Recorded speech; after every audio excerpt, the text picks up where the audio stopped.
In this section, we're looking at Green's theorem.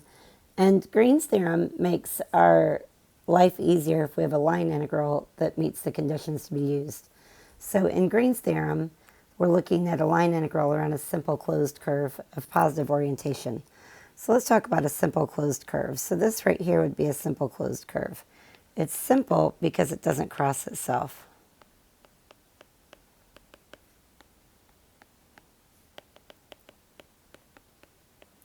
It's closed because it begins and ends at the same place.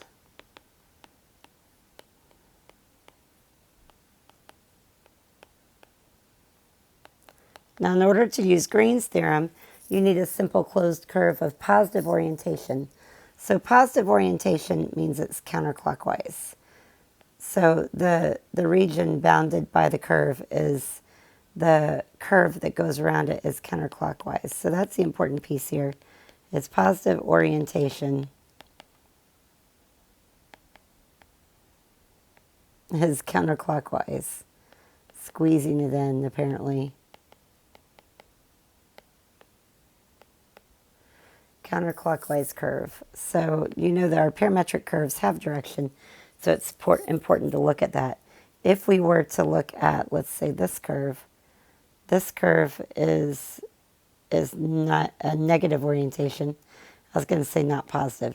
This curve is not positive. It's a negative orientation because it's clockwise. So this one has negative orientation. It cannot use Green's theorem. So Green's theorem says you need a simple closed curve with positive orientation. And then Green's theorem says that if we meet those conditions, we can say that the line integral, so the integral over c of p dx plus q dy, is equal to the double integral over a region D. That colored in region, we call it D. And we have the partial of q with respect to x minus the partial of p with respect to y. And this is over the region. So instead of having to deal with line integrals and conservative and all of that, we can just move right into a pretty double integral and use it if we meet the condition of simple closed curve with positive orientation. Now note that p and q must have continuous partial derivatives, so that's important as well. So note simple closed curve. We got that part, I think. Simple closed curve with positive orientation. With positive orientation. That's the C that's right there. So we could say C is a simple closed curve with positive orientation. And your partial derivatives of P and Q, let's say P and Q, these lines don't want to work with this pencil. P and Q have continuous partial derivatives in D. Continuous partial derivatives in D. So those are the conditions, and then this is true. So let's take this and look at it. There's a notation that we use. So we say that we have a line integral that is a simple closed curve. Now, this is very small, this small curve here, and we're going to say p dx plus q dy. And then we can use this double integral up here. This notation sometimes says the line integral over c, and we say a simple closed curve, and they put a little arrow on there for positive orientation. You can go either way on that. I think it's really hard to draw that arrow in there to a way that works. So we're going to say this is equal to the double integral over the region it encloses, and we have the partial of q with respect to x minus the partial of p with respect to y and the area of the region. So double integrals, if you still remember how to deal with double integrals are way easier than line integrals. So let's look at one of these.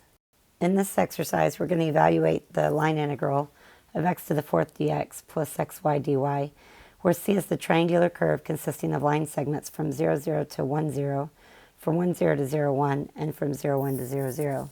So we have a nice pretty triangle, and if you think about these points, we're going from 0, 0 to 1, 0. So we're traveling the line this way. Notice our counter, well, we haven't gone anywhere yet. And then we go up to from 1, 0 to 0, 1. And then we go down, back down to the origin. So in this triangular region here, we do have a simple closed curve of positive orientation. We are going counterclockwise, so that's good. So we could do this using line integrals like we did earlier in the chapter, but let's use Green's theorem instead. If we did line integrals, we would do 3 separate lines and add them together at the end using our x and our y. And let's just make our life easier and look at Green's theorem. We do meet the conditions. We have a simple closed curve. It has positive orientation, and then we know that p is equal to x to the 4th. So our partial of p with respect to y is going to be 0. And we know that q is equal to xy. And our partial of q with respect to x is going to just be y. So we're going to look at the line integral over the curve.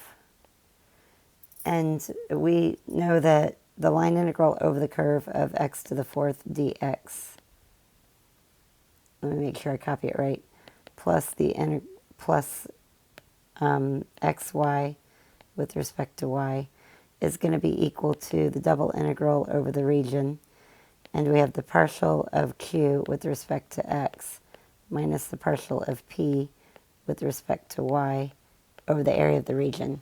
So that means that we already have this part. We can say the double integral, and we have y minus 0 and with respect to the region.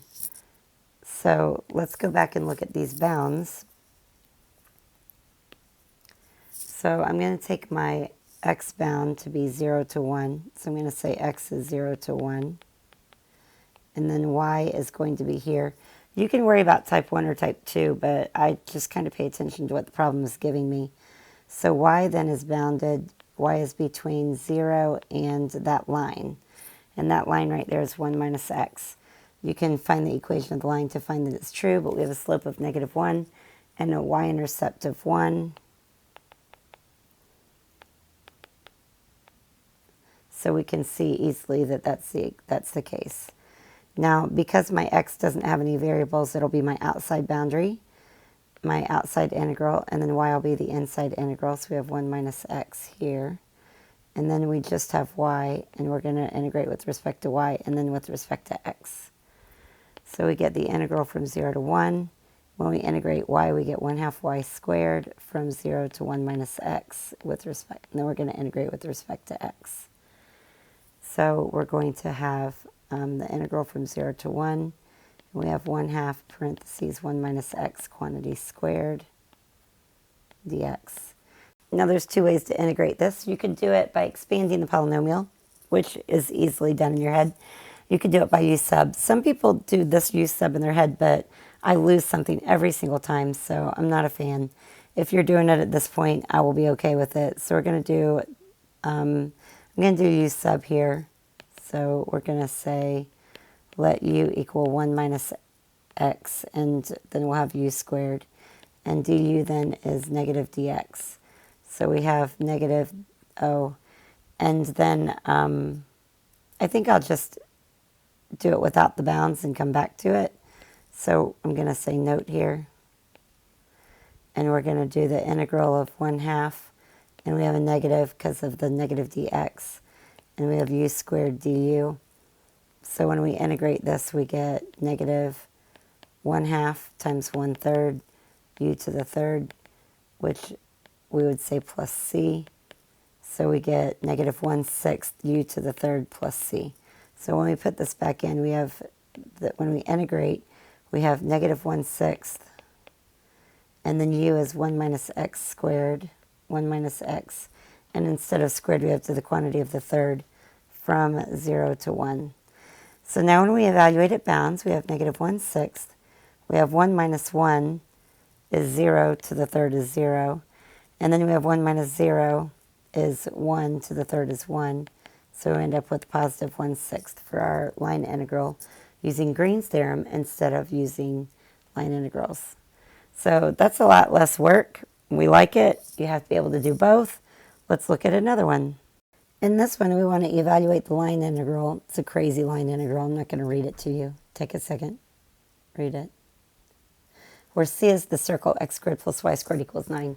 X squared, a circle is a simple closed curve, so we're good there. And the circle has a positive orientation, so we can use Green's theorem. So let's start with P equals 3y minus e to the sine x. So our partial of P with respect to y is 3. Oh, that's nice and pretty, isn't it? And then we have Q equals 7x plus the square root of y to the fourth plus 1. By the way, remember you can't take a square root term by term. I know you think I'm crazy, but I still see it at this level, so you can't do that. That doesn't actually have a pretty square root. We're going to take our partial derivative with respect to x, and we're going to get 7. Now before we start this, let's talk about the double integral over d of the partial of q with respect to x minus the partial of p with respect to y over the area. Now, what we have here is we have the area to be x squared plus y squared is 9. So we know that this gives us r squared is equal to 3. So we can see that polar coordinates are going to be nice and pretty here. It's going to be the easiest way to do this problem.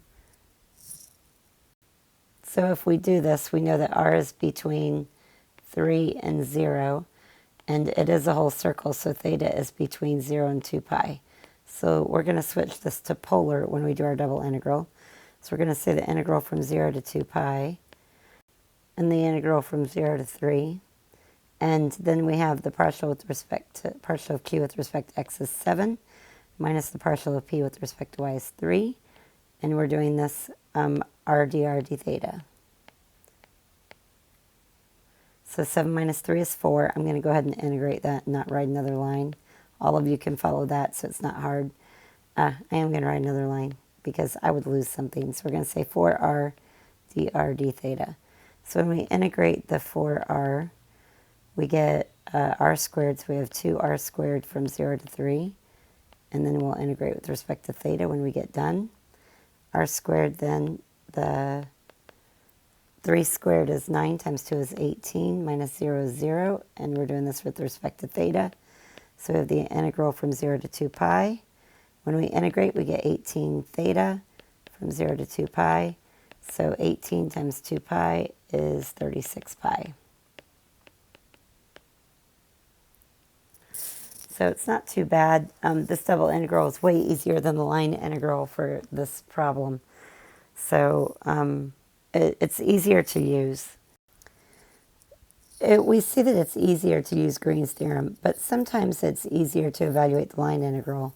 So sometimes we use this in the reverse direction, where if we have a double integral and we have a partial derivative with respect to x minus a partial derivative with respect to y over an area, then we could write it as the line integral over c of p dx plus q dy. And sometimes that's easier to do. Green's theorem can be used for finding areas, and they show several possibilities where p of xy is 0, q of xy is x, p of xy could be negative y, q of xy could be 0, p of xy could be negative 1/2 y, q of xy could be 1/2. So if you find this area, you don't need to write this down, but the area of c of x dy is equal to negative the simple closed curve, Green's theorem integral, line integral of y dx, which is equal to 1/2 times the line integral over a simple closed curve. That's the way you read that, line integral over a simple closed curve of x dy minus y dx. So they use that formula. There's an example of it using in a planimeter, I guess. It's this figure right here. So it's It's a mechanical instrument invented in the 19th century to measure the area of a region by tracing its boundary curve. So biology people use these devices to measure the surface area of a lynx or a bird wing. And this formula that right above it explains how that one works. You should Google it real quick and look at a picture. It's a wheel with a tracer. It's anchored by a pole, and you got to pivot so it traces around a boundary of a figure. So there are pictures of them on the internet, but we're going to just kind of let it go at that. An example of this happening. So as of right now, our Green's theorem only works with simple closed curves, but it can be extended. So consider this shape right here. We have a simple closed curve, but and it has positive orientation. You can see our counterclockwise arrows. But if we draw a line right here, if this has an arrow going this way and this has an arrow going this way, we can call this region, instead of D, this will be D1 and this will be D2. So we have C1 boundary for D1 and C2 the boundary for D2. Now we can take the region D1 and put it together with the region D2, the union, and we get the whole region D.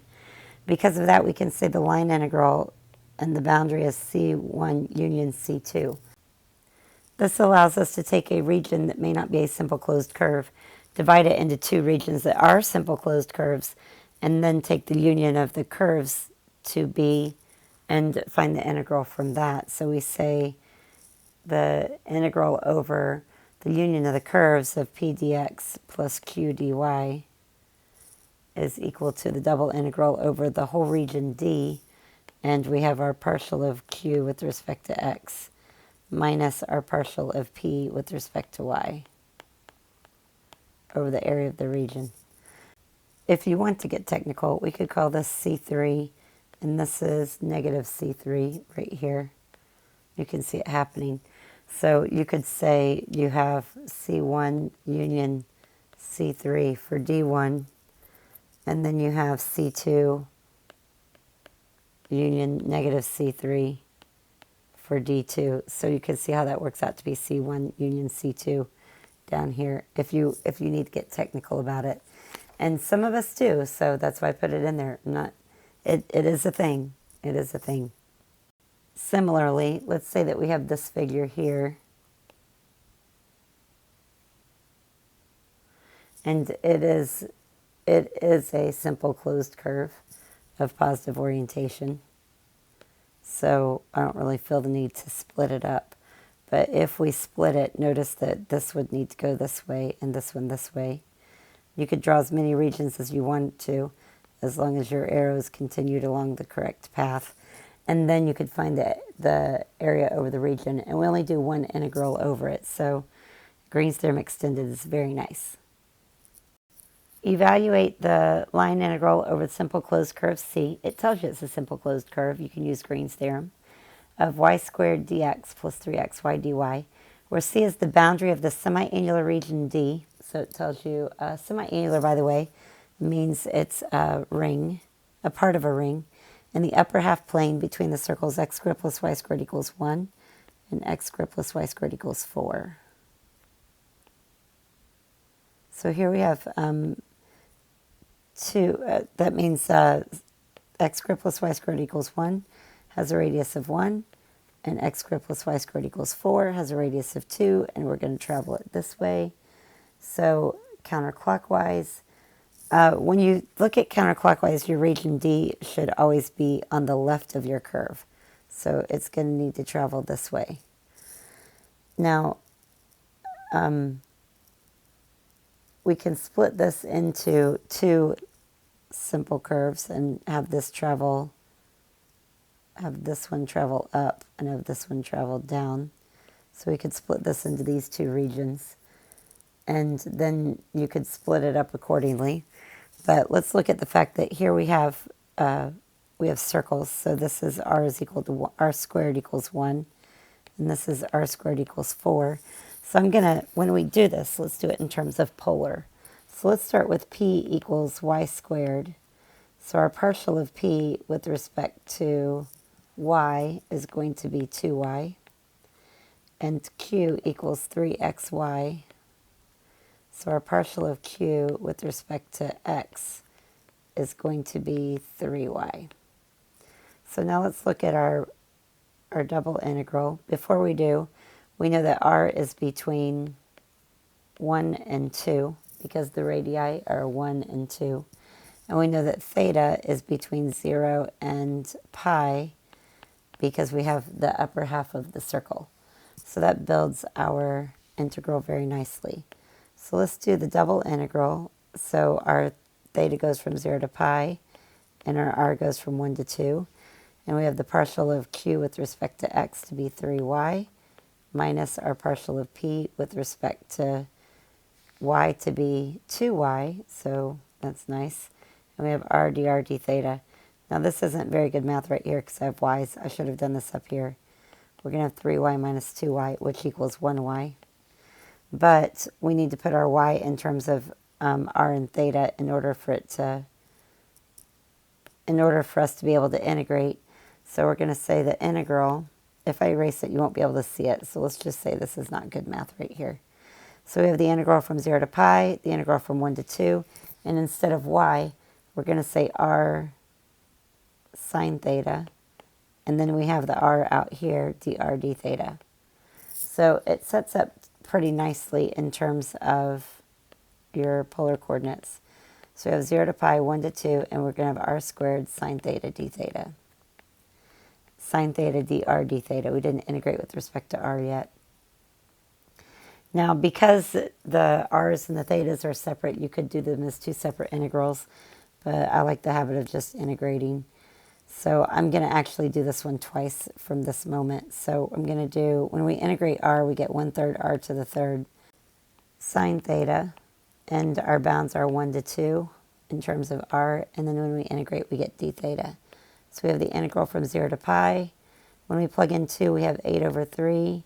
Minus when we plug in 1, we have 1 over 3. 2 to the third, 1 to the third, just making sure that's right. So we have sine theta d theta. So we have the integral from 0 to pi, and we have 7/3 sine theta d theta. Now we can integrate with respect to theta. When we integrate with respect to theta, we get 7 over 3. The integral of sine is negative cosine. And we're going from 0 to pi. So we have negative 7 over 3. Cosine of pi is negative 1. And then we have minus cosine of 0 is 1. So we end up with negative 2 times negative 7 over 3 is negative 14 over 3. So, positive, because we have negative 2 times negative 7 over 3. We have positive 14 over 3.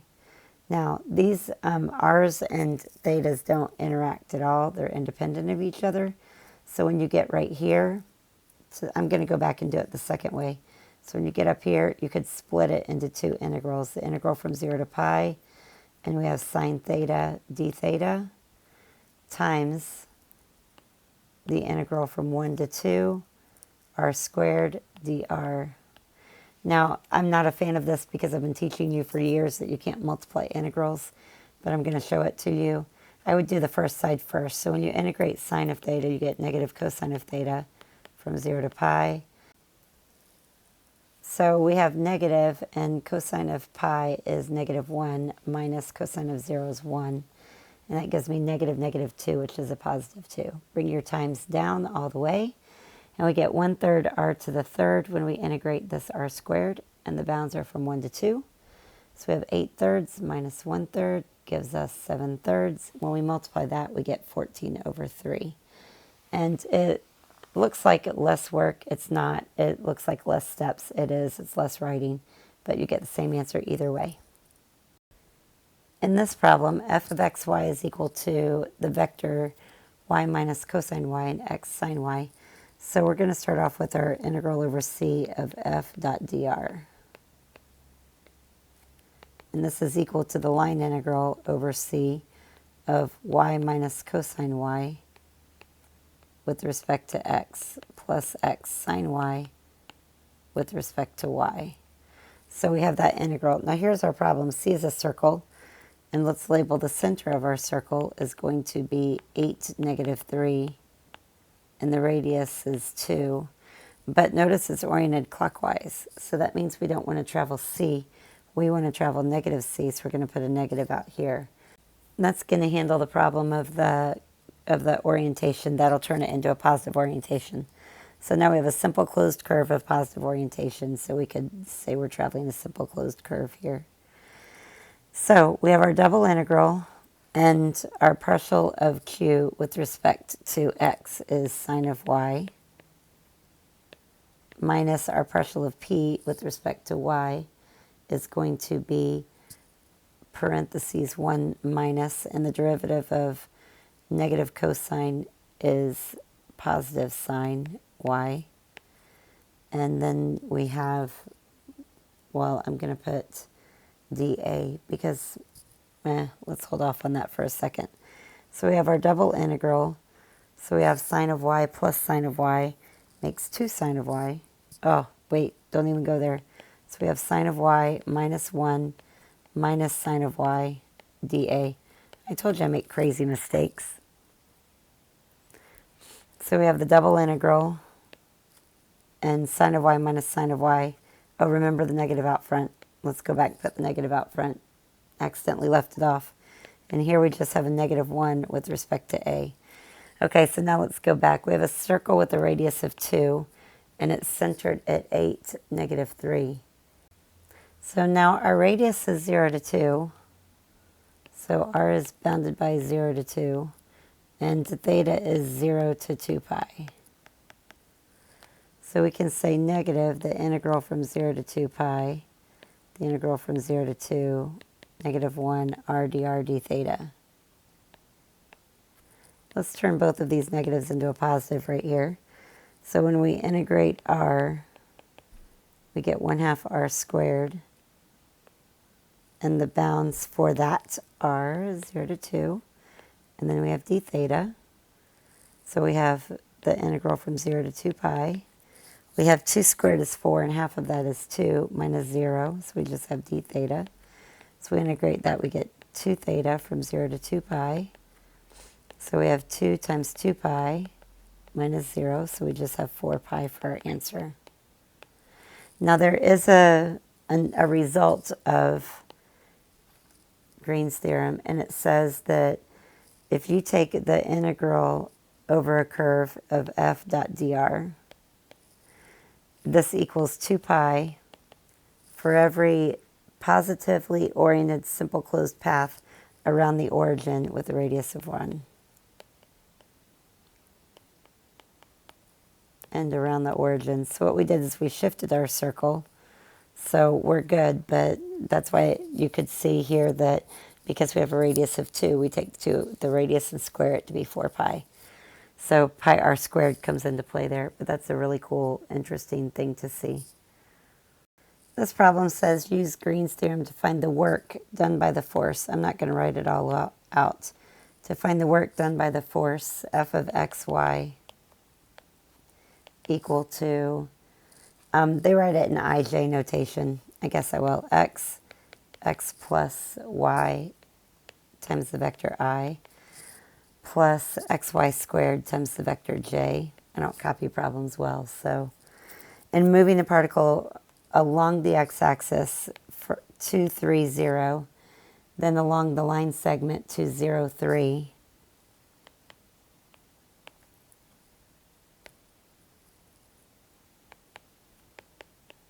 then back to the origin.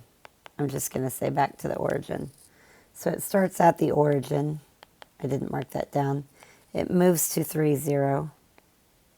It starts at the origin. It moves to 3, 0. Then to 0, 3. Then back. So you can see that we have a positively oriented simple closed circle. And we can do we know that work is equal to the line integral of f dot dr. So we can go ahead and write this using Green's theorem. But before we do, I like to think about my p and my q and things like that. So p is x squared plus xy. and q is xy squared. So the partial of q with respect to x is equal to y squared, and the partial of p with respect to y is just x.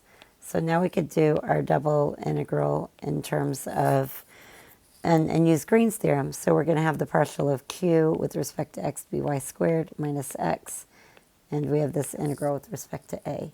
So now we need to come up with our bounds. I really like to do x is 0 to 1, so we're going to say x is between 0 and 1. Now remember, these points are 3 here, so our slope is -1, but our y-intercept is 3. So this is the line y equals 3 minus x. Very easy to find. So our bounds are going to be, I'm going to put dx first as our outside integral from 0 to, not 1, but 3. There should be a 3 there. And then our y bounds will be from 0 to 3 minus x. So we're going to integrate 0 to 1, nope, 3, it's a habit, and 0 to 3 minus x. And we have y squared minus x. We're going to integrate with respect to y, and then with respect to x. Now notice how here you have x and y, and there's stuff happening. So when you integrate with respect to y, you're going to put a y on the x. So you can't split them like we did in an earlier one. So we're going to say the integral from 0 to 3. When we integrate y squared, we get 1/3 y to the third minus xy, and the bounds are 0 to 3 minus x. I'm going to want to use u sub on this problem. So we're going to integrate from 0 to 3 when we're done. When we plug this in, we have 1/3 times 3 minus x to the third minus x times 3 minus x. And then zeros all around. And so I'm going to say the integral from 0 to 3 of 1/3 of 3 minus x to the third. These are my quirks. I'm going to integrate with respect to x. And then I'm going to say plus the integral of -3x plus x squared with respect to x from 0 to 3. So I'm going to use u sub here and let u equal 3 minus x. I don't do u sub in my head yet, and I've been teaching calculus for lots and lots of years. So du is negative dx, so dx is negative du. So we're going to say -1/3 the integral when x equals 3, u equals 0, 3 minus 3. When x equals 0, u equals 3. So we're going to go from 3 to 0, and we have u to the third du. The negative went on the 1/3 up there. So we have -1/3. When we integrate this, we get 1/4 u to the fourth from 3 to 0. So honestly, I keep making a mistake here, so I'm going to go ahead and write -1/12. -1/12 u to the fourth from 3 to 0. So we have -1/12, and we have 0 minus 81. So we have -81 over -12 makes a positive 81 over 12, which reduces to 27 over 4. Both are divisible by 3. Now we're going to come back up and do the easy one. So I have when I integrate -3x with respect to x, I get -3/2 x squared plus 1/3 x to the third from 0 to 3. So we have plus. Now 3 squared is 9 times 3 is 27 over 2, plus 27 divided by 3 is 9, minus 0 minus 0. So I'm going to have plus -27 over 2 plus 18 over 2 gives me -9 over 2. So I'm going to bring -9 over 2 into each of these plate lines. So I have 27 over 4. Let's not put 9 over 2 here. Let's find a common denominator of 4. So this will be 18 over 4. So this gives us a total of 9 over 4. So I hope you enjoy this lesson, and I hope you have a great day.